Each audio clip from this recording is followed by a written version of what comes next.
Assalamualaikum mama semuanya, apa kabar? Semoga baik-baik saja ya. Kali ini dapur mama Salan mau buat sayur asam khas Sunda. Kira-kira gimana ya cara pembuatannya? Simak terus sampai selesai ya. Jangan lupa klik subscribe, like, komen, dan share. Terima kasih.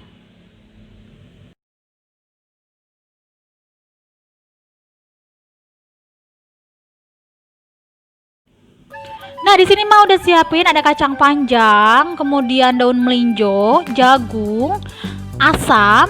Ini asamnya asam segar ya. Kemudian ada kacang tanah, emak beli 1000-an aja. Kemudian buah melinjo sama labunya. Ini emak beli udah 1 kresek sayur asem ya, Mak.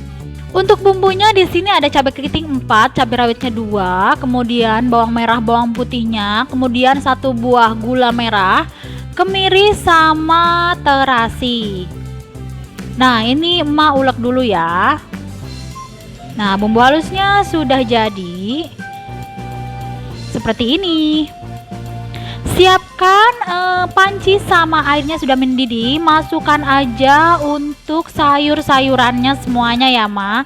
Ini yang dimasukkan sayurnya yang gak mudah mateng ya, Ma.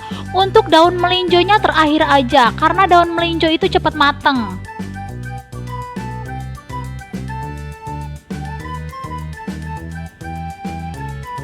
Nah, asemnya juga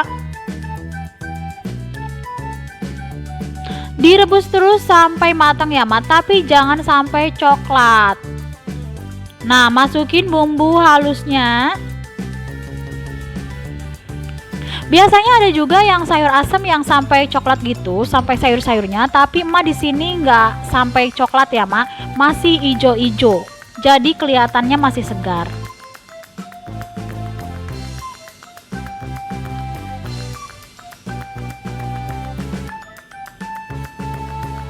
Nah, diaduk terus ya, Mak.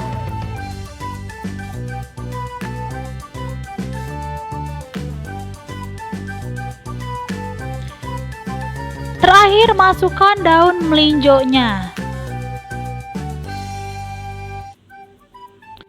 Diaduk-aduk terus ya, Mak, sampai pusing itu kuahnya ya, Mak.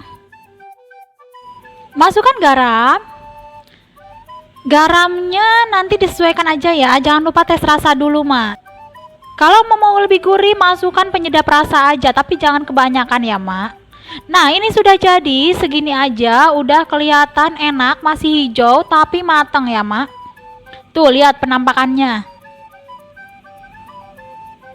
Ini asamnya ada, manisnya juga ada. Gurihnya ada. Dan tentunya segar banget, Ma. Apalagi dimakan sama ikan asin ya, lebih enak lagi. Ma mau sajikan dulu. Nah, ini penyajiannya, Ma, biar cantik. Siapin untuk mangkoknya ya. Mama jangan salpok sama semutnya itu bolak-balik mulu di situ ya. Ma fokus aja sama sayur asem yang udah mateng, ini enak banget. Kalau Mama mau bening boleh, jangan pakai gula merah, pakai gula putih aja ya. Tapi kebetulan karena emak orang Sunda jadi seneng banget kalau pakai gula merah, karena manisnya tuh berasa banget kalau pakai gula merah, apalagi ada bau-bau terasinya itu enak banget, Mak. Nah, seperti ini ya. Aduh, ini masih ngebul-ngebul, enak banget, Mak. Tinggal ambil nasi anget sama ikan asin tahu tempe, udah enak banget. Terima kasih sudah menonton ya. Assalamualaikum.